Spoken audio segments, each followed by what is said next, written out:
말씀을 깨닫는 것은 곧 천국을 소유하는 것을 의미하는 것입니다.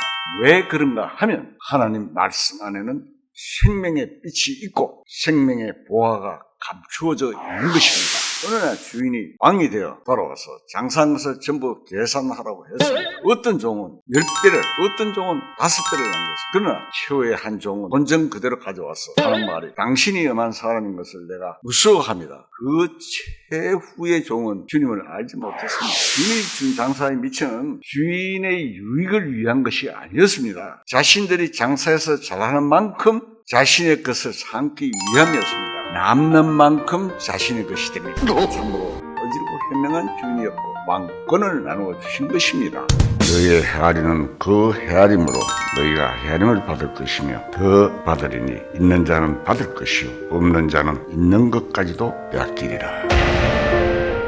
율법 없는 이방인이 본성으로 율법의 일을 행할 때에는 이 사람은 율법이 되어도 자기가 자기에게 율법이 되나니 이런 이들은 그 양심이 적은 것 같아요. 그 생각들이 서로 혹은 고발하며 혹은 변명하여 그 마음에 새긴 율법의 행위를 나타내요. 하나님의 법이 요즘 우리가 보는 밝은 거울이라고 한다면 모든 종교의 이치는 옛날에 만든 구리 거울이라고 있습니다. 희미하게 비치는 사람의 양심은 인간의 영이기 때문에 죄에 대해서 무엇인가 반응을 나타냅니다. 그러므로 양심의 가책은 곧 영이 고통을 당하는 소리인 것입니다. 그래서 이 소리가 성문화된 것이 곧 종교의 교리이며 이는 어느 국가의 법에나 조금씩은 부분적으로 나타나고 있습니다. 율법을 통해서 하나님을 보면 하나님은 점점 우습기만 합니다. 그러나 이제 하나님의 아들을 통해서 온전한 사랑이 나타났으므로 율법의 두려움은 물러가 버렸습니다. 하나님은 또한 상속자, 곧 하나님의 상속자요 그리스도와 함께하고 상속자니 우리가 그와 함께 영광을 받기 위하여 고난도 함께 받아야 할 것입니다. 성령의 가르침을 받는다는 것은 물론 은혜로 되는 것이지만 그 값을 지불한다는 것은 우리 육신의 생각이 부서지고 중지가 되어야 되는 그 시점에 가서 성령의 은혜가 완전히 나타나는 것을 말하는 것입니다. 현재 이것을 가로막고 있는 것이 무엇입니까? 우리의 육신의 생각입니다. 견디기 어려운 어떤 고난과 괴로움이 여러분 앞에 닥칠 때에는 자기를 반성해 볼 수 있어야 됩니다. 하나님의 말씀을 어기고 멸시한 것은 없는지, 혹시 지은 죄가 뭔지 자기 자신을 돌아봐야 됩니다. 어떤 문제를 당하면 막다른 골목에 들어가면 주님께서 해결해 주실 때 진짜 해결이 되는 것입니다. 주께서 인생으로 고생하게 하시며 근심하게 하심이 본심이 아니십니다. 그러므로 너는 깨달아 알지니 예루살렘을 중건하라는 영이 날 때부터 기름 부음을 받은 자 곧 왕이 일어날까지 7일에와 62일에가 지날 것이요 이제 71일에가 되면은 이 세상에 흐물과 모든 것이 끝난다고 되어 있어요. 이스라엘 민족이 지금 69일에까지 지금 채웠는데 한 일을 남겨놓고 있습니다. 그 70일에 시작되는 명령은 아닥사스다 왕 때 BC 444년이라고 합니다.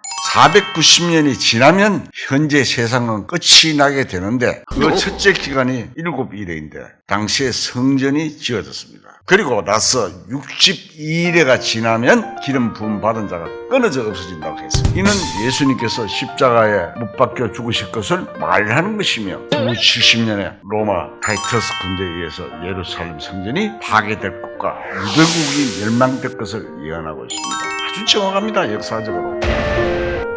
내 천사가 모였으니 그들은 그 연, 월, 일, 시에 이르러 사람 3분의 1을 죽이기로 준비된 자들이더라.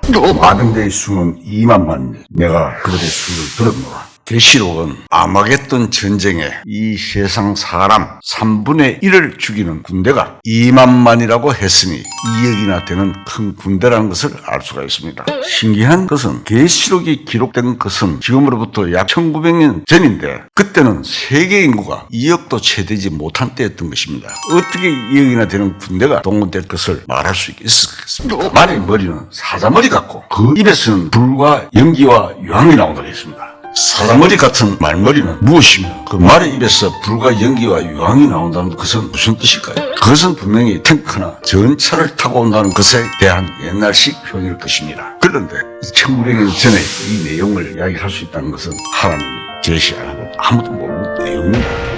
우리 구원받은 사람들 사이에 어떤 문제가 생길 때 어떻고 저떻고 이론적으로 이길 수는 있지만 그것을 진영으로 이기는 것이 아닙니다. 고린도서 6장 읽어보면 형제가 형제와 더불어 다툼이 생겼을 때 이것을 교회 안에서 해결하지 않고 법정으로 끌고 가는 사건이 나옵니다. 물론 구원받은 사람이 구원 안 받은 사람과 문제가 생겼을 때는 법정으로 가야 됩니다. 그것은 당연합니다. 법정으로 가는 것이 잘못된 것이 아닙니다. 법정이 그것을 해결해 주어야 합니다. 그러나 구원받은 사람께 문제가 생기면 법정으로 가지 말고 교회 안에서 해결해야 합니다. 저도 그런 일들을 당해봤습니다. 그것은 믿음으로 하는 것이나 아무렇게 하는 것이 아닙니다. 내가 손해보는 일에 참는 거기에는 굉장한 용기가 필요합니다. 미치는 것 같지만 미치는 것이 아니고 승리를 하는 것입니다. 육신적으로 청하면 참 분하고 억울하겠지만 그것을 참고 견디는 것이 진정한 용기입니다. 그것이 믿음으로 사는 사람의 생활입니다. 징계는 다 받는 것이거늘 내게 없으면 사생자요 신아들이 아니라 오직 하나님은 우리의 유익을 위하여 그의 거룩하심에 참여하게 하시느니 무릇 징계가 당시에는 즐거워 보이지 않고 슬퍼 보이나 후에 그로 말미암아 연단을 받은 자들은 의와 평강의 열매를 맺느니라. 하나님은 우리의 자유의지를 존중하십니다. 우리가 자유의지로 주님께 순종하고 그때마다 신앙의 결단을 내려면 그만큼 훈련을 받아야 합니다. 우리의 징계가 있는 것은 우리 마음과 의지가 훈련을 받아서 주님의 거룩한 성품을 닮아가게 하기 위해서입니다. 너무 뻣뻣한 사람은 일을 시키기가 참 어렵습니다. 잔소리를 많이 하고 성질이 뻣뻣한 사람이 있습니다. 우리의 성격이 여러 가지 모양으로 훈련을 많이 받아야 하나님 앞에 겸손해지고 유순해지는 것입니다. 그가 와서 죄에 대하여 의에 대하여 심판에 대하여 세상을 책망하시리라. 죄에 대하여 하면 그들이 나를 믿지 아니하며 다른 이로서는 구원받을 수 없나니 천하 사람 중에 구원을 받을 만한 다른 이름을 우리에게 주신 일이 없음이라 하였더라. 보통 하나님이 어디 계시냐 물으면 무소부재하신 하나님이라고 말합니다. 그러나 실제로 하나님은 교회 안에 계십니다. 교회는 사탄의 세력이 패배하는 만큼 이루어집니다. 주님의 몸인 교회에 우리가 적극적으로 동참할 수 있어야 합니다. 사람 속에서 예수님의 형상을 이룩하고 그들이 합쳐 주님의 아내, 그 아들은 맏아들이 되게 하시고 구원받은 사람들을 둘째 아들이 되게 하셨습니다. 기록이 되어 있잖아요. 주님의 사랑의 짝이 되어 영원한 세계를 이루는 데 하나님의 목적이 있는 것입니다. 우리 육신이 어두움을 좋아하는 속성을 지니고 있기 때문입니다. 그 정죄는 이것이니 곧 빛이 세상에 왔을 때 사람들이 자기 행위가 악함으로 빛보다 어두움을 더 사랑하는 것이니 하나님과의 사귐이 막힌다는 것은 참으로 불행한 일입니다. 이것처럼 슬프고 비참한 것은 없습니다. 하나님과의 사귐이 막히면 단순히 요새만 단절되는 것이 아니라 하나님께로부터 오는 모든 것이 단절됩니다. 하나님의 각양 좋은 선물은 빛으로 말미암아 오기 때문에 빛이 없으면 다른 모든 것들도 올 수 없습니다. 그러면 이제 어둠이 우리 마음속에 자리 잡았을 경우 그것을 어떻게 해결해야 하는지 알아봅시다. 내 살을 먹고 내 피를 마시는 자는 영생을 가졌고 마지막 날에 내가 그를 다시 살리리니 그 피로 말미암아 제사해 주신 은혜를 서로의 감사하고 다시 밝아지는 사실이 있음을 말하는 것입니다. 염소와 송아지의 피로 하지 아니하고 오직 자기의 피로 영원한 속죄를 이루사 단번에 성소에 들어가셨느니라. 세상 사람의 죄를 단번에 해결해 버리신 예수님의 피의 의미가 하나님 편에서 볼 때와 인간 편에서 볼 때 서로 다르다는 것을 알아야 합니다. 예수님의 피로 말미암아 모든 인간의 죄를 단번에 용서했다는 것은 하나님의 입장입니다. 인간은 시간과 공간의 제한 속에 살고 하나님은 영원 속에 계시는 분입니다. 그런 하나님 편에서 볼 때는 예수님의 피로 말미암아 인간의 모든 죄는 단번에 그리고 영원히 용서된 것입니다. 그러나 인간 편에서는 단번에 모든 사람이 다 구원받고 끝나버리는 것이 아니라 인간은 흐르는 시간 속에 살고 있기 때문에 예수님의 제사는 부활하신 날부터 재림하시는 날까지 제사함을 위한 제사를 드리고 계십니다. 보라, 지금은 은혜 받으면 안 돼요. 은혜 나라라. 금이나 은을 불에 달구는 것은 불순물을 제거하기 위해서라 합니다. 금을 불에 녹이면 녹일수록 불순물이 제해지고 순금이 됩니다. 우리 믿음의 생활 속에 시련이 있고 고난이 있고 어려움이 있는 것은 우리에게 불순물이 있다는 뜻입니다. 시련을 받으면 받을수록 그 불순물이 제해집니다. 우리의 믿음을 불구덩이 속에 집어넣어 달구어야 불순물이 제거되는 것입니다. 그래서 시련과 고난을 거친 후에 순수한 믿음을 갖게 됩니다. 시련과 고난은 주님이 나타나실 때 칭찬과 영광과 존귀를 얻게 하기 위한 것입니다. 시련이나 시험이 올 때 그 이유를 먼저 생각해야 됩니다. 내 자신의 잘못이 있다고 생각되면 징계로 보고 아무리 생각해도 잘못된 것이 없을 때는 믿음이 단련하는 것이라고 생각하고 견뎌야 합니다. 그리스도께서 이미 육체의 고난을 받으셨으니 너희도 같은 마음으로 갑옷을 입어라. 이는 육체의 고난을 받은 자는 죄를 그쳤습니다. 우리도 우리에게 오는 어떤 고난도 주님의 뜻대로 하십시오 하고 맡기면 틀림없이 믿음이 성장이 됩니다. 성령의 열매가 고난이나 시련 없이 아무렇게 맺을 수 없는 것입니다. 우리는 자칫 심한 고통을 당할 때 언젠가 때가 오리라는 믿음은 없고 절망 상태에 빠져버립니다. 하나님께서는 구원받은 백성의 머리털까지 다 세신다고 말씀하셨고 눈동자같이 보호하신다고 말씀하셨습니다. 사람이 감당할 시험밖에는 너희가 당할 것이 없나니 오직 하나는 미쁘사 너희가 감당하지 못할 시험 당함을 허락하지 아니하시고 시험 당할 점에 또한 피할 길을 내사 너희로 능히 감당하게 하시느니라. 하나님께서는 은혜를 베푸실 때 함부로 아무 때나 막 주는 것이 아닙니다. 우리에게 어떤 은혜가 오려고 할 때는 그 앞에 반드시 어려움이 있습니다.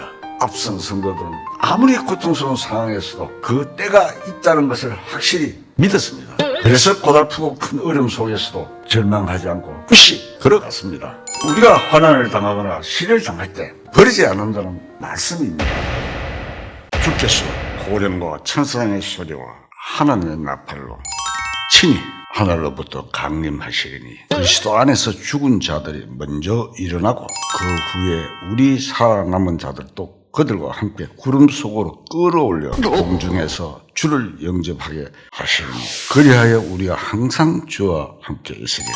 나팔절은 우리나라 달력으로 보면은 8월 하순에서 9월 초순에 이루어집니다. 그리고 전 세계에 유례없는 대환란이 7년간 이루어지고 끝나고 난 다음에 주님이 감난산에 재림을 하십니다. 그때 우리 함께 내려와서 천년왕국이 시작되는 것입니다. 주님이 성천 후에 맞이한 극적인 오순절에 성령이 갑자기 유대인에게 찾아온 것처럼 예수님은 그 자신의 양떼를 위하여 갑자기 찾아오십니다. 나팔 소리와 함께.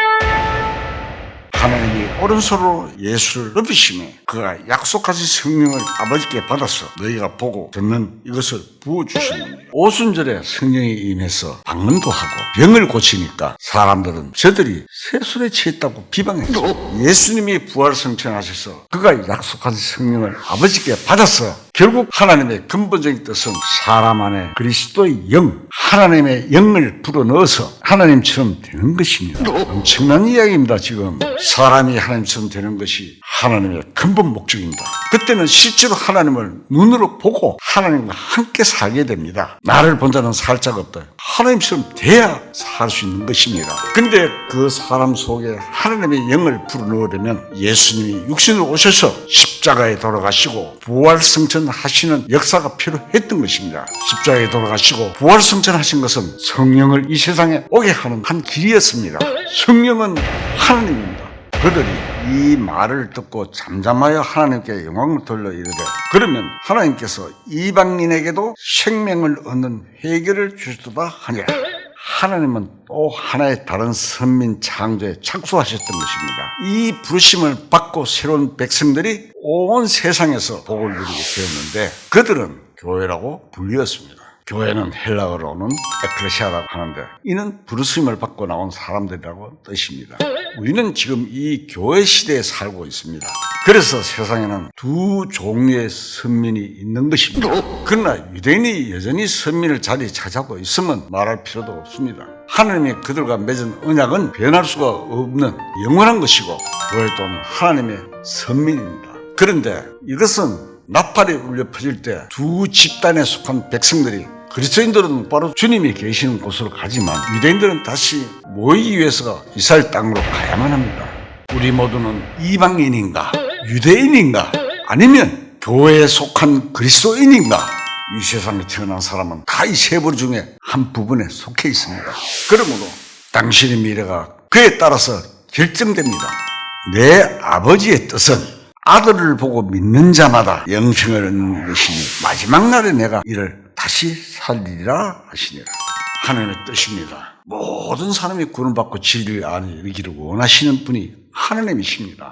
주 여호와의 말씀입니다. 죽을 자가 죽는 것도 내가 기뻐하지 아니하노니 너희는 스스로 돌이키고 살지니라. 하나님 마음입니다. 보아라, 그리하면 너에게 주실 것이요, 찾아라, 그리면 찾아낼 것이요, 문을 두드려라, 그리하면 너에게 열 것이라 말씀하셨어요. 하나님의 계획의 말씀은 너무 분명합니다. 그러나 당신이 멸망에서 변하는 때 이와 같은 인자하신 하나님 입장보다는 하나님의 말씀을 받아들이고 믿기만 하십시오. 사랑하는 자들아, 너희를 연단하려고 오는 불시험을 이상한 일을 당하는 것 같이 이상히 여기지 말고 오히려 너희가 그리스도의 고난에 참여하는 것으로 즐거워하라. 이는 그의 영광을 나타내실 때 너희로 즐거워하고 기뻐하게 하려 함이라. 구원받은 다음에 우리의 신앙생활 가운데 누구나 반드시 한 번은 캄캄한 밤이 옵니다. 우리는 항상 좋은 일만을 바라지만 좋지 않은 일이 지나가지 않으면 좋은 일이 없습니다. 완전히 캄캄하고 죽은 것 같은 밤이 지나고 나면 반드시 아침이 옵니다. 그것은 어김없는 사실입니다. 어떤 어려움이나 양심의 괴로움이 생기면 마음이 캄캄해집니다. 그러나 그 캄캄한 것을 경험했던 사람은 반드시 의의 태양 떠오르는 새로운 아침을 맞이하게 됩니다. 이것은 바로 십자가의 원리입니다. 예수님이 십자가에 돌아가셨다가 부활한 것입니다. 사망의 어둠의 골짜기를 통과하여 부활의 새 아침이 옵니다. 비를 다음에 모인 곳이 진동하더니 무리가 다 성령에 충만하여 담대히 하나님의 말씀을 전하니라. 오순절 전까지는 예수님의 제자들이 두려워하여 조용히 숨어 있었는데 오순절부터는 매우 담대한 사람들이 되었습니다. 우리 입장에서 생각하지 말고 이스라엘 쪽에 생각을 해보십시오. 그때는 예수님을 믿는 사람들 잡아서 죽이는 시대. 그런데 오순절에 성령이 임하자 그들의 입에는 찬송이 넘치고 주님을 증거하는 큰 담력이 생겨났습니다. 사망아, 너의 승리가 어디 있느냐? 사망아, 네가 쏘는 것이 어디 있느냐?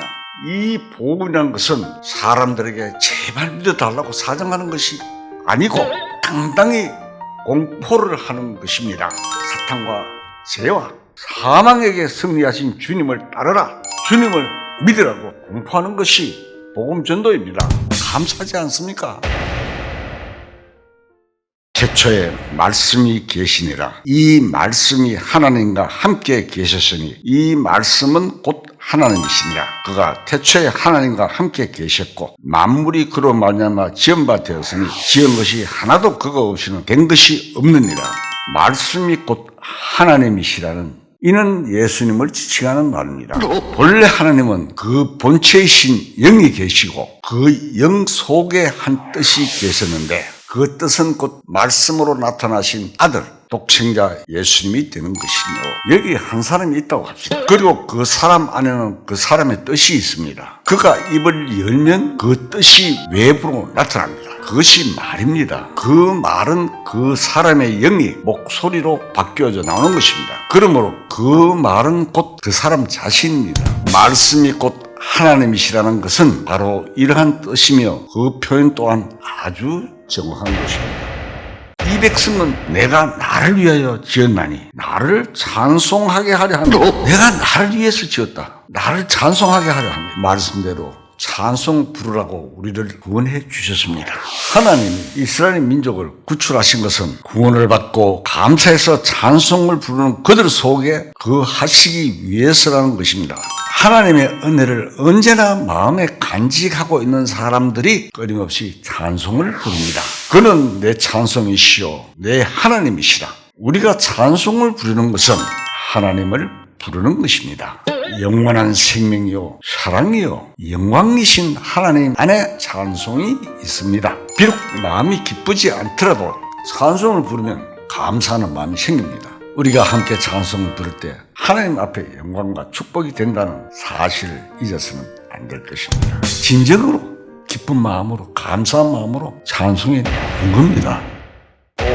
사람에게 말씀하셨도다. 보라, 주를 경외함이 지혜요 악을 떠남이 명철이니라. 우리가 주님을 즐거운 마음으로 경외하고 섬길 수 있다면 이 세상에 어떤 금은 보아도 바꿀 수 없는 참으로 엄청난 행복과 축복일 것입니다. 교회 안에서 함께 교제하고 말씀을 상고하고 찬송도 부르지만 주님께 참으로 마음에서 우러나오는 예배와 감사를 드리고 기뻐하는 생활이 없는 사람들이 있다면 이건 참으로 안타까운 일입니다. 주님을 경외하는 생활이 반드시 있어야 하는 것입니다. 너희는 하나님께로부터 나서 그리스도 예수 안에 있고 예수는 하늘부터 나와서 우리에게 지혜와 의로움과 거룩함과 구원함이 되셨으니 사탄은 우리를 하여금 예수 그리스도를 못 믿게 하고 예수님 없이 하나님 앞에 악한 그대로 나가도록 합니다. 또한 송사를 하여 마음을 악하게 하여 하나님께 못 나가도록 만듭니다. 우리의 육신 속에 머무는 악한 힘이 할 수만 있으면 예수님을 잊어버리게 합니다.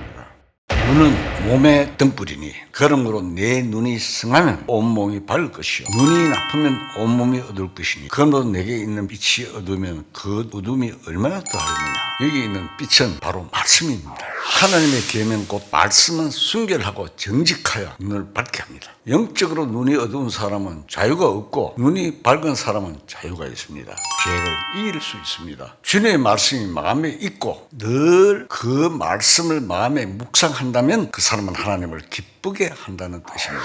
어떤 긴급한 일을 당할 때 무릎 꿇고 기도하고 그러지요. 평소에 말씀이 마음에 없으면 그것은 자기 푸념이지 하나님 앞에 진정한 기도가 안 됩니다. 주님 앞에 진정한 기도는 마음에 있는 말씀으로 기도하는 것입니다. 마음에 있는 말씀으로 기도하면 주님이 그 말씀 때문에 기쁘게 받으십니다. 하나님의 말씀이 생활의 법칙이고 마음의 법칙이고 우리 생명의 모든 법칙입니다. 여호와의 말씀이 내게 임하여 이르시되 이제 너는 마곡 땅에 있는 로스와 메섹과 돌방 곧 고객의 얼굴을 향하여 그에게 예언하여 이르기를 주 여호와께서 이같이 말씀하시기를 로스와 메섹과 돌방 고가 내가 너를 대적하여 너를 돌이켜 갈고리로 내 아리를 깨고 너와 말과 기마병 곧 온 군대를 끌어내되 이 에스겔서에 예언된 러시아의 침공은 성경을 연구하는 사람들에게는 이미 널리 알려진 사실입니다. 러시아 전쟁은 제3차 대전으로 종말이 됩니다. 우리가 많이 들었죠. 아마겟돈은 모든 전쟁 중에서 최악의 전쟁을 상징합니다. 아마겟돈은 실제 지중해 부분은 한 산을 일컫는 것으로 머기토 산을 의미합니다. 여기가 헐몬산이고 여기가 갈릴리 호수, 요단강, 여기가 사해, 머기토. 사실 지리적으로 역사적으로 모든 것이 100% 맞아요. 아마겟돈이라는 전쟁이 여기에서 앞으로 지구상의 최후의 전쟁이 될 것입니다. 이때 예수와 함께 강도 둘이 십자가에 못 박히니 지나간 사람들이 자기 머리를 흔들며 예수를 모욕하여 성전을 헐고 사흘에 지는 자여 내가 만일 하나님의 아들이든 자기를 구원하고 십자가에서 내려오라 하며 그와 같이 제사장들도 서기관들과 장로들과 함께 희롱하여르되 그가 남은 구원하실 때 자기는 구원할 수 없도다. 그가 이스라엘의 왕이로다. 지금 십자가에서 내려올지어다. 그러면 우리가 믿겠노. 자, 이것이 마귀의 소리. 네가 하나님의 아들이라면 십자가에서 뛰어내려 너 자신을 구원해봐라. 그럼 우리가 너를 하나님 아들로 믿겠다. 자, 그때 유대인들의 그 심정, 이것이 사탄의 소리입니다. 이 시험은 오늘을 사는 우리 그리스도인들에게도 여전히 따르고 있습니다. 십자가를 질 필요 없다. 좀 더 편리하고 쉽게 믿고 살지. 무엇 때문에 십자가를 지고? 그러나 그것은 마귀의 소리입니다. 생활 속에서 아무 십자가 지지 않고 쉽게만 살려는 사람들은 분명히 잘 들어야 됩니다. 신앙생활 제대로 할 수 없습니다. 에녹이 하나님과 동행하더니 하나님이 그를 데리고 가심으로 세상에 있지 아니하였더라. 노아는 의인이요 당대의 완전한 자라. 그는 하나님과 동행하였으며 하나님과 동행했다는 말씀이 신약 시대에 살고 있는 그리스도인에게 비추어서 생각해 봐야 합니다. 어떻게 하면 하나님과 동행할 수 있을까? 구원받다면 누구나 다 하나님과 동행하는 것인가? 무릇 하나님의 영으로 인도함을 받는 사람은 곧 하나님의 아들이다. 우리가 꼭 알아야 할 것은 우리가 죄에서 해용받을 때 분명히 성령에 접해서 그런 경험을 했으나 그 후의 삶에서 성령의 인도를 받지 않고 육신으로 돌아가서 육신대로 살면 그것은 하나님과 동행하는 것이 아니라는 사실. 그런 사람들이 하나님과 동행하는 방법은 무엇이겠습니까? 하나님이 계시는 곳에 함께 있으면 됩니다. 그럼 하나님은 어디에 계십니까? 하나님은 구약시대에는 성전에, 예수님 당시에는 예수님 안에 계셨고 오늘날에는 몸된 교회 안에 계십니다. 나 곧 나는 나를 위하여 네 허물을 도말한다. 내 죄를 기억하지 아니하려. 하나님이 우리를 사랑하시는 그 지극한 사랑 때문에 우리를 용서하신 것입니다. 하나님 자신을 위하여 우리를 용서하신 것입니다. 나는 나를 위하여 네 죄를 기억지 않는다고 하시지 않았습니까? 이 사실이 비밀로 감춰져 있기 때문에 오늘날 많은 기독교인들은 자기를 들여다볼 때 스스로 마음이 짓눌려 하나님의 마음을 이해할 줄 모릅니다. 하나님의 마음 안에 우리를 깨끗하게 용서해 주신 그 사실에 대해 모르는 것입니다. 하나님을 믿어야 하는데 자기 마음의 죄 때문에 밤낮 울부짖는 사람은 하나님 앞에 그 은혜를 알아야 할 것입니다. 하나님 앞에 우리에게 대언자가 있으니 곧 의로우신 예수 그리스도이십니다. 구원받은 사람들은 죄 때문에 심판대 앞에 서거나 구원이 소멸되는 경우는 절대 없습니다. 진실로 진실로 너희에게 이르노니 죽은 자들이 하나님의 아들의 음성을 들을 때가 오라니 곧 있더라. 듣는 자는 살아나리라. 누가 묻기를 죽은 자들이 어떻게 다시 살아나며 어떠한 몸으로 오느냐 하리니 하나님이 그 뜻대로 그에게 형체를 주시되 각 종자에게 그 형체를 주시느니라. 해의 영광이 다르고 달의 영광이 다르며 별의 영광도 다른데 별과 별의 영광이 다르다. 이것이 그리스도인들의 복음입니다. 어떤 사람은 세상에 살다가 괴롭고 고생스러운 일이 있으면 내가 전생에 무슨 죄를 지었길래 하면서 신세타령을 잘합니다. 우리는 살아계신 하나님이 기록해 주신 말씀대로 믿어졌습니다. 대개 사람들은 생각하기를 예수만 믿는 줄 알지만 예수를 믿으면 그 다음에 따르는 많은 사실들이 우리에게 약속되어 있습니다. 저 같은 경우는 복음 전한 일에 전혀 자신이 없었던 사람입니다. 그러나 이상하게 제가 처음 예수님을 믿었던 날 힘찬 용기가 생겼어요. 하나님 앞에 진심으로 감사합니다. 내 용기와 내 힘뿐이었다면 나는 벌써 쓰러졌을 것입니다. 하나님을 사랑하는 것이 이것이니 우리가 그의 계명을 지키는 것이라. 그의 계명들은 무언 것이 아니로다. 무릇 하나님께로부터 난 자마다 세상을 이기느니라. 그리스도에게는 죄를 이길 수 있는 힘이 와 있습니다. 그리스도의 영, 즉 성리와 계시면서 인도해 주시기 때문에 하나님의 말씀을 항상 공급받고 말씀 앞에 서 있기만 하면 성령의 활동에 의해서 죄를 미연에 방지할 수 있습니다.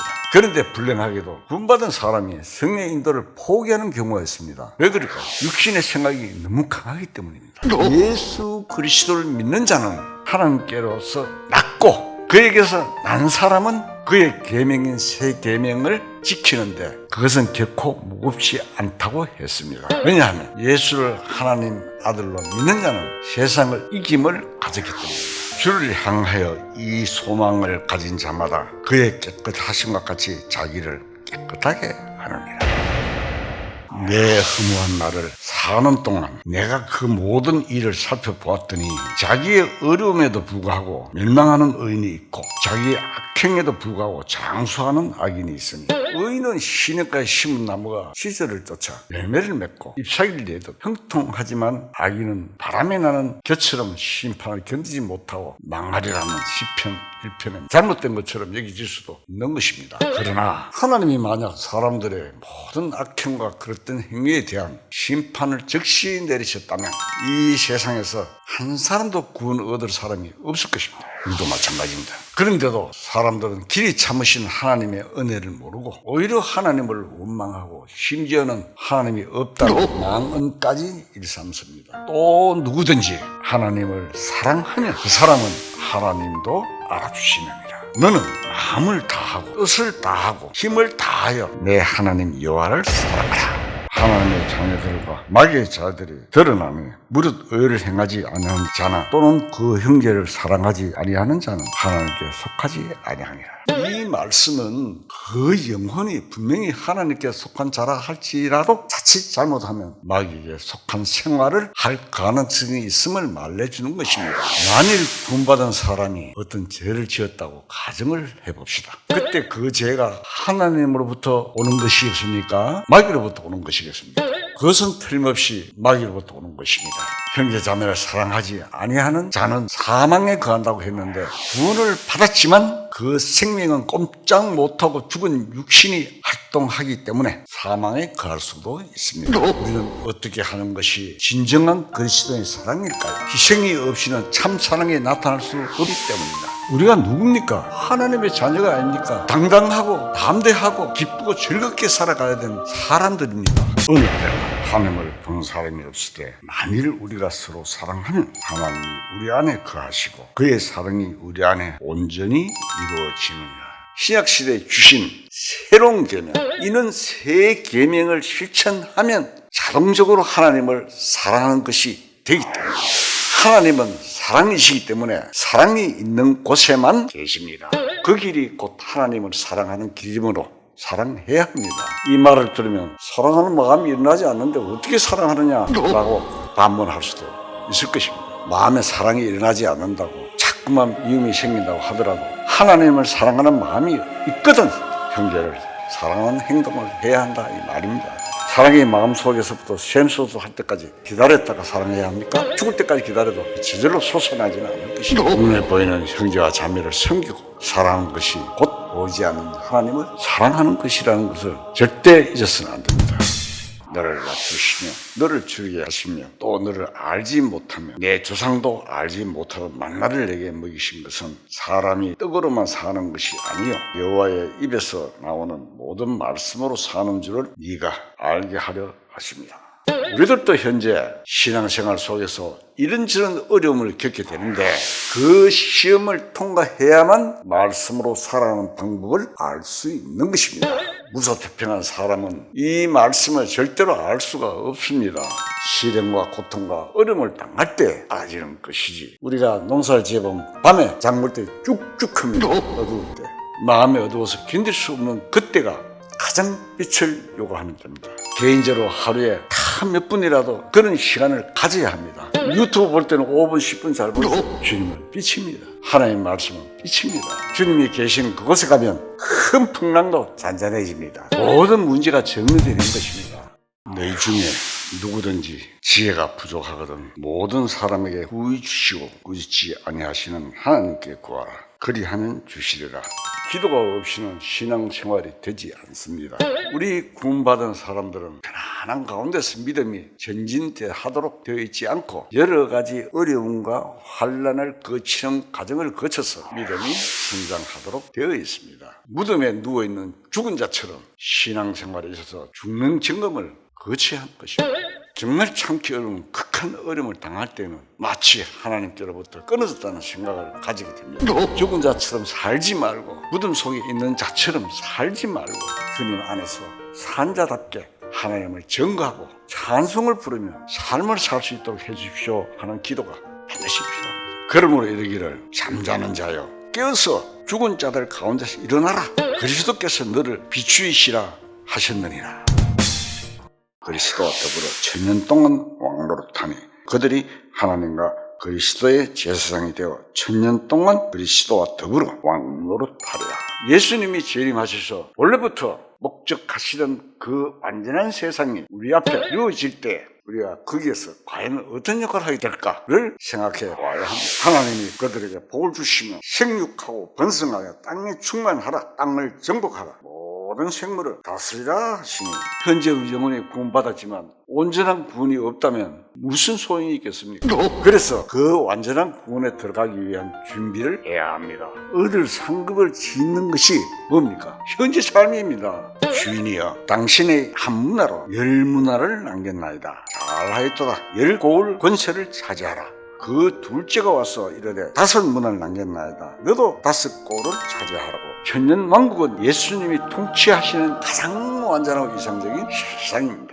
내가 말하기를 너희는 신들이며 다 지존자의 아들이라 예수께서 이르시되 너희 율법에 기록된 바 내가 너희를 신이라 하지 아니하였느냐.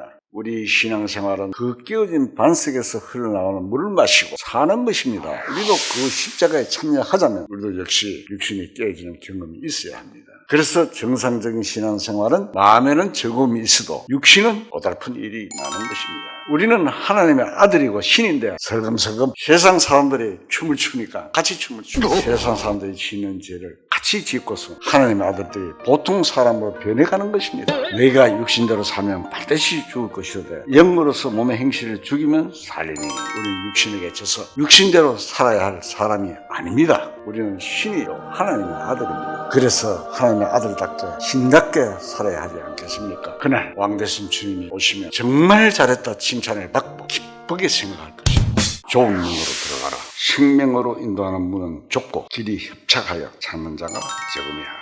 이 세상 사람들은 넓은 길을 걷고 넓은 문을 통해서 살아갑니다.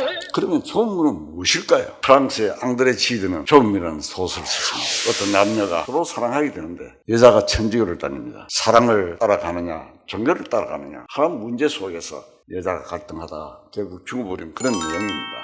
성경과는 전혀 맞지 않는 내용입니다.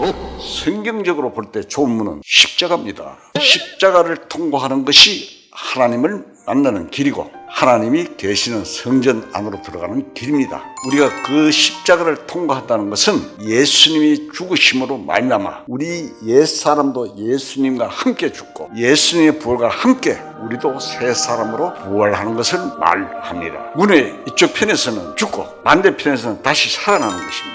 그게 바로 좁은 문이요 거듭나는 문제입니다. 네가 남을 가르치기 위하여 깨달은 마음으로 5마디 말하는 것이 1만 마디 방언으로 말하는 것보다 아니라 깨달음은 성령에 의한 것이며 자기 지식이 아닌 하나님의 계시로 성경을 알게 되는 것을 말하는 것입니다. 우리도 듣던 날부터 너희를 위하여 기도하기를 그치지 아니하고 구하노니 너희로 하여금 모든 신령한 지혜와 총명의 하나님의 뜻을 아는 것으로 채우게 하시고 주께 합당하게 행하여 범사에 기쁘시게 하고 모든 선한 일에 예를 맺게 하시며 하나님을 아는 것에 자라게 하시고 지혜와 총명의 하나님의 뜻을 아는 것으로 채운다는 것은 성경을 깨달은 것에서부터 시작됩니다. 성경 이외에는 다른 어디에서도 하나님의 뜻이 계시되어 있지 않습니다. 따라서 성경에서 하나님의 뜻을 아는 것이 참된 지혜와 총명입니다. 너희의 믿음이 사람의 지혜에 있지 아니하고 다만 하나님의 능력에 있게 하려 하였노라. 이 성경을 통해서 역사의 의미를 알 수 있다는 것은 참으로 굉장한 일입니다. 하나님을 시험하고 성령을 시험한 일은 큰 잘못입니다. 이스라엘 민족은 광야에서 시시때때로 하나님을 시험해서 지금 우리도 신앙생활 속에서 하나님을 시험하기 쉬운 많은 여건들이 종종 생겨납니다. 광야에서 행한 내 이적을 보고도 10번이나 나라를 시험하고 내 몫을 청종하지 않은 그 사람들은 또 나라를 멸시하는 사람은 한 사람도 그것을 보지 못하리라. 구원받고 나서도 육신대로만 사는 사람은 육신이 심판되지 않고는 가나안 땅에 들어갈 수 없습니다. 육신이 소욕대로만 흘러가는 사람은 하나님을 시험하면서 살아가야 되는데 거기에는 징계가 뒤따릅니다.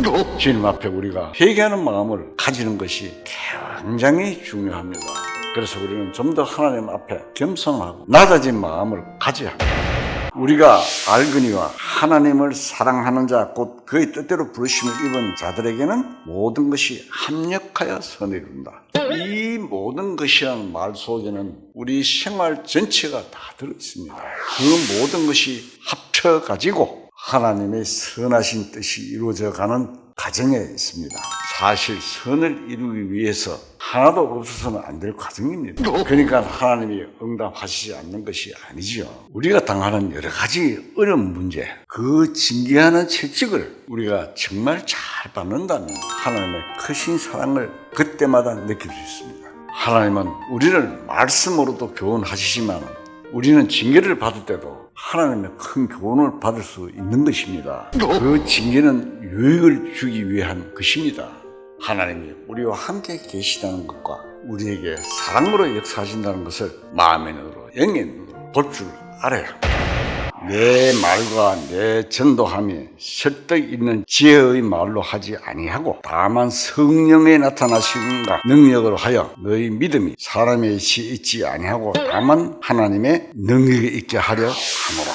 오순절은 성령이 하나님으로부터 세상에 오신 날이니 교회의 태동 생일이라고 부를 수 있습니다. 교회의 모든 외적인 조건이 또 웅장한 건물과 높은 학문과 명예를 가진 감동에 찬 설교를 잘 조직된 기후를 가지고 있다 할지라도 성령이 함께 하시지 않으면 교회가 아닙니다. 사람들은 교회 건물이 그럴듯하고 많은 사람들이 모여들면 좋은 교회라고 말합니다. 그러나 성령과 관계없는 교회도 많이 있습니다. 성령이 함께 하시는 교회는 분명히 성령이 활동하시는 일들이 있습니다. 성령과 관계없는 교회라는 것은 전선이 끊어진 전등과 똑같습니다. 교회가 아닌 것입니다. 형제들아 너희 부르심을 보라.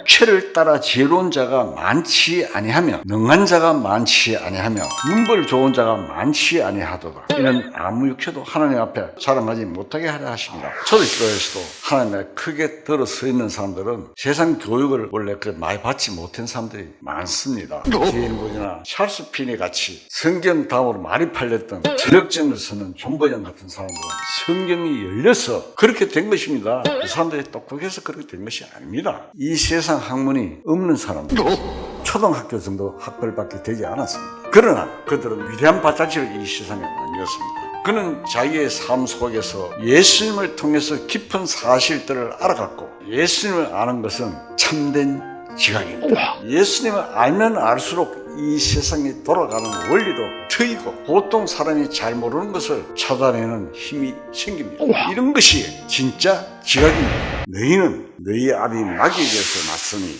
너희 아비의 욕심대로 너희도 행하고자 하느니라.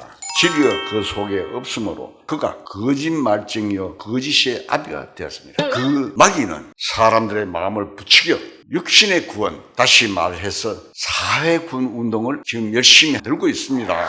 타락한 기독교 내부에는 영혼의 구원에 대한 관심은 뒷전이고 엉뚱한 사회 구원 운동을 부르짖는 일들이 벌어지고 있습니다. 그것은 행위적인 죄보다도 악한 사상적인 죄입니다. 그것은 결과적으로 적그리스도를 탄생시키는 것입니다. 그가 모든 사람을 대신하여 죽으시면 살아있는 자들로 하여금 다시는 그들 자신을 위해서 살지 않고 오직 그들을 대신하여 죽었다가 다시 살아나신 이를 위하여 살게 하려 합니다. 이 말씀대로 이제는 주님을 위해서 살아가는 것이 결국 자신을 위해서 유익한 삶을 살아가는 것입니다.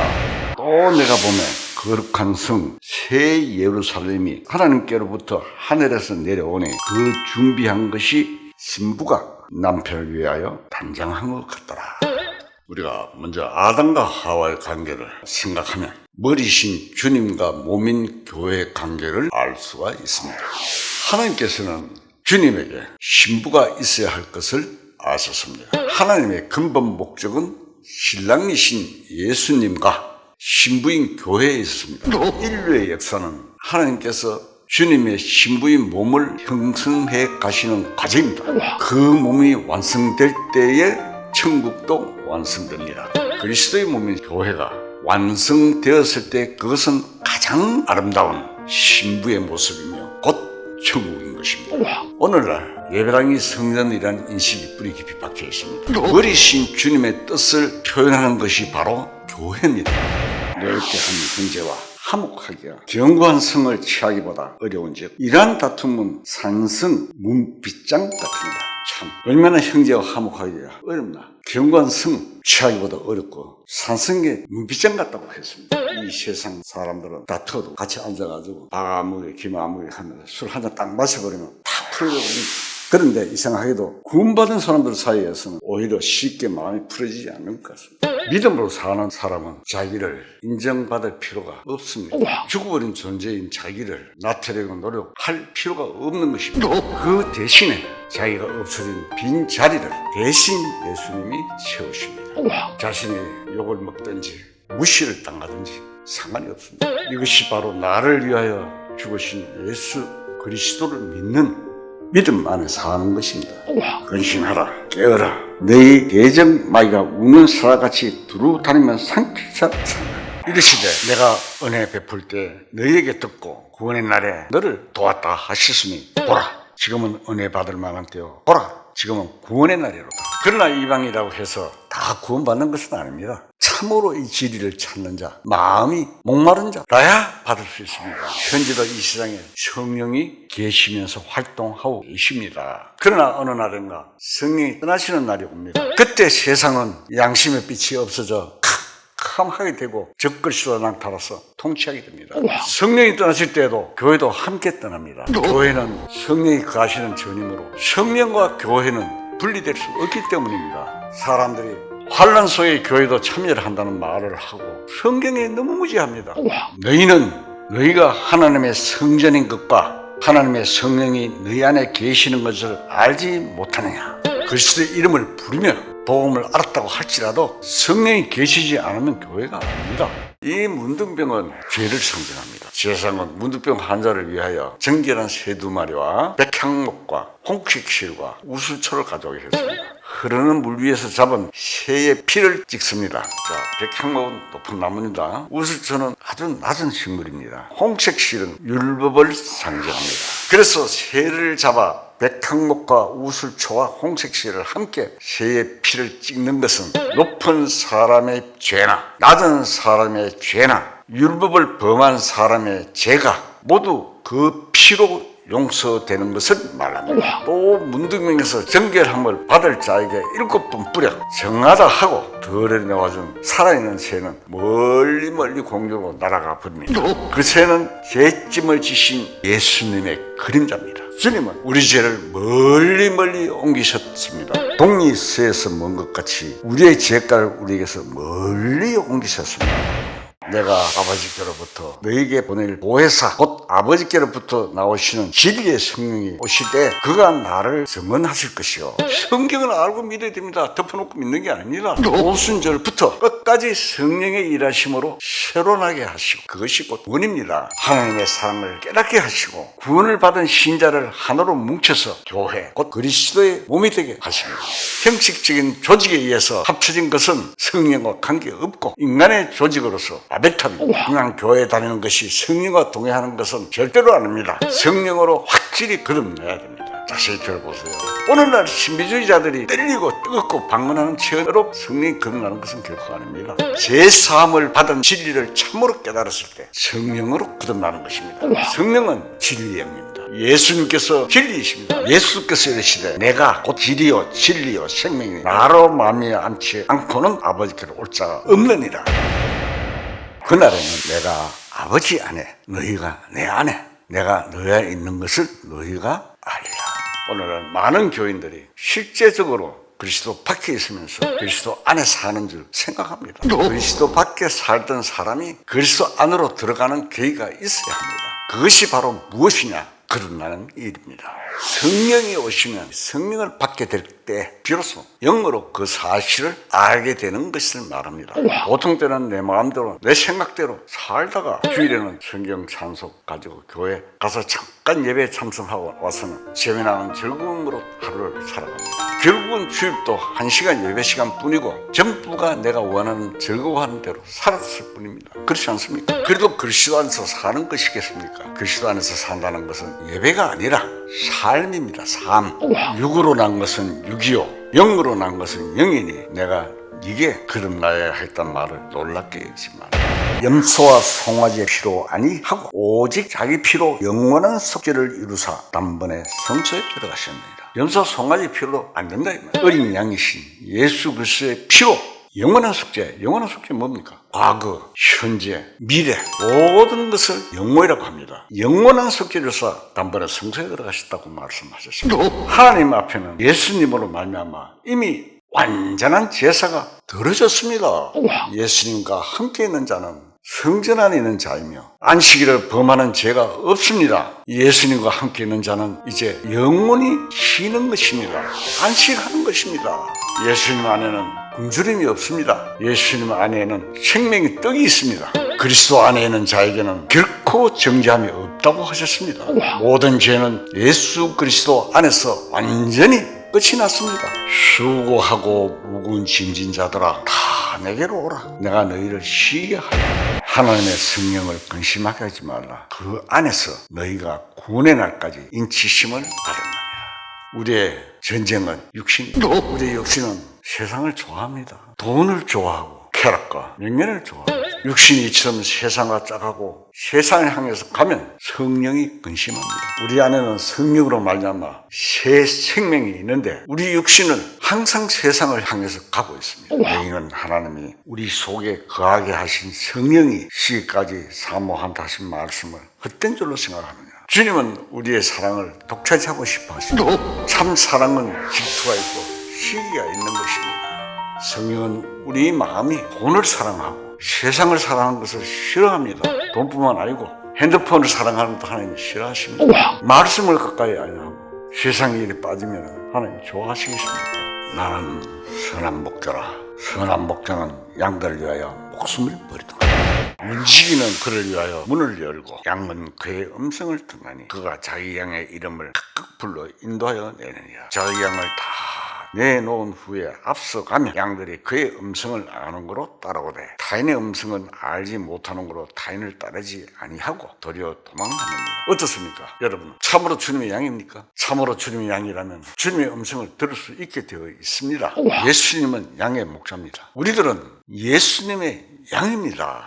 주님의 음성을 어떻게 듣습니까? 우리 개인의 마음속에 주님의 말씀이 깨달아지는 것을 말합니다. 깨달아지는 것이 음성을 듣는 것입니다. 그런데 다른 사람들이 다 가는 방향으로만 무조건 몰려가는 경향이 있습니다. 우리는 주님으로부터 구원받은 사람인데 다른 음성을 따라가는 사람이 없지 않아 있습니다. 이 세상 길거리 광장에는 오만 가지 소리가 많이 들립니다. 세상 구원이 아닙니다. 우리는 영혼 구원의 목적이 있는 것입니다.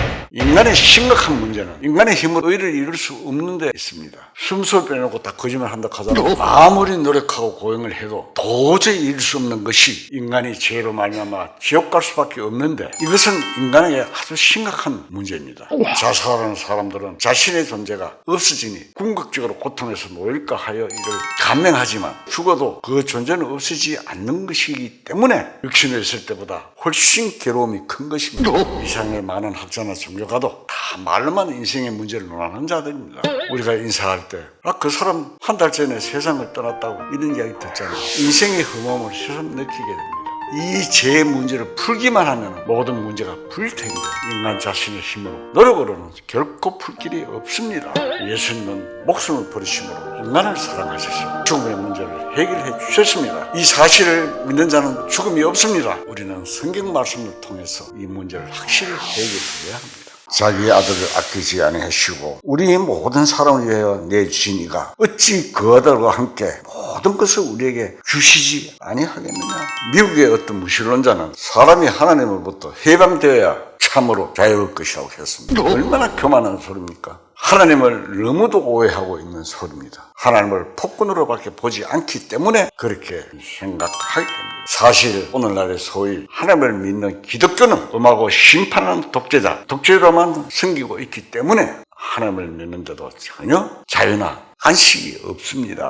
그래서 믿는다는 사람들의 모습이 양심, 고통, 불편, 죄책감에서 허덕이는 모습을 보면서 신앙생활이 아닙니다. 참 신앙생활은 양심의 자유, 사망에서 생명, 저주에서 축복으로 들어가서 사는 삶입니다. 하나님은 자비로우신 아버지십니다. 온갖 좋은 은사와 온전한 선물이 다 미로부터 아버지께서부터 내려온다고 했습니다.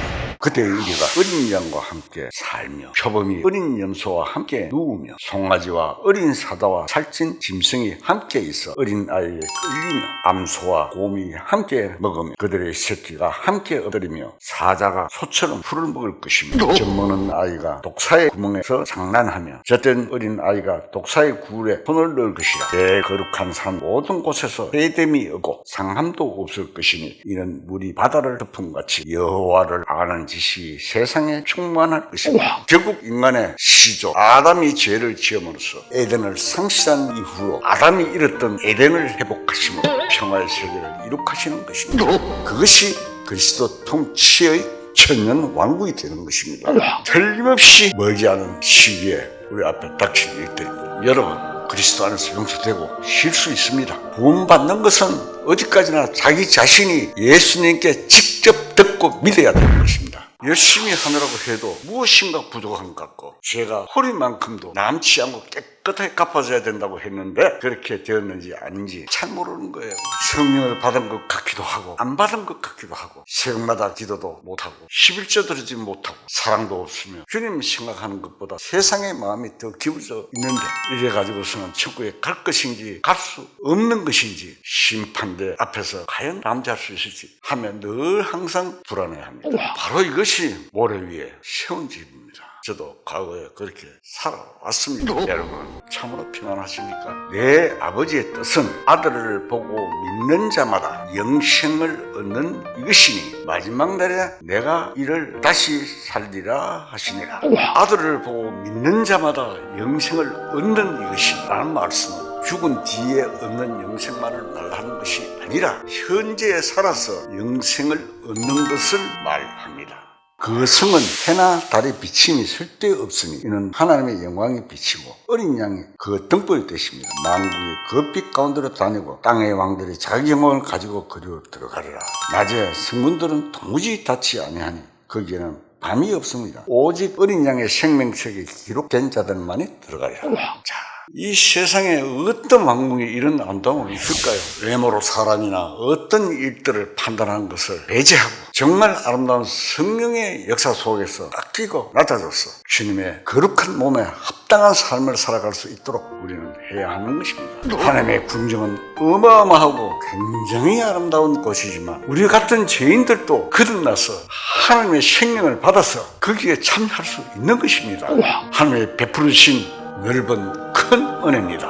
우리가 진리를 깨닫고 성령으로 거듭난 것은 엄청난 일입니다. 이 사실이 이루어지지 않는다면 세상에 잘못 태어납니다. 부활의 생명을 받았어도 이 세상에 속해 있는 육신 따라 살면 그것은 죽은 생활입니다. 너희가 육신대로 살면 반드시 죽을 것이라는 말은 신앙생활이 죽음으로써 부활한 생명이 활력 있는 삶을 살지 못하고 죽을 육신에 끌려다니며 살 수밖에 없다는 것입니다. 그러나 주님과의 사이에 대화가 있으면 다시 회복할 수 있습니다. 주님의 대화가 뭡니까? 기도입니다. 성경을 읽고 설교를 들으면서 마음의 감동이 있고 찬송을 부르면 마음의 감사가 있고 교제를 통해서 서로 사랑할 수 있는 삶을 살아가는 것을 말하는 것입니다. 너희는 하나님의 성전인 것과 하나님의 성령이 너희 안에 계신 것을 알지 못하는 구약시대에 건물로 지은 성전은 그림자입니다. 신약시대에도 성전은 예수님의 육신을 말합니다. 예수님이 부활 승천하신 다음에는 성령이 내려오셔서 교회가 성전입니다. 성령이 오신 이후에 휴거되기 전까지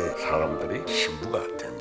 왕노릇에 참여하게 될 엄청난 복받은 자입니다. 참으로 이 장막에 있는 우리가 짐진 것 같이 단식하는 것은 벗고자 함이 아니요 오히려 덧입고자 함이니 죽을 것이 생명에 삼킴바 되게 하려 함이라. 십자가의 진리는 생명의 진리에 의해서 분명히 생명을 체험하는 일이 없이 막연히 신앙생활을 하고 있습니다. 교회 다니지 않는 사람이 교회 다니고 그저 술과 담배를 끊는 것이 고작 변화인 것 같이 생각을 합니다. 변화는 그것이 아닙니다. 변화는 내적인 것입니다. 심령의 빛이 비치는 것이며 주님을 참으로 가장 사랑하는 대상이 되며 애인을 사랑하는 그 이상으로 사랑의 대상이 되고 마음에는 진정한 만족과 감사함이 차고 이 세상에서 지금까지 귀하게 보이며 묵직도 가치가 없는 것으로 세상을 보는 관점이 달라지고 이제는 어렵고 힘든 모든 것들이 다 해결되었구나. 지옥과 죄와 심판에 대해서는 이제 상관없는 것으로 되어버립니다.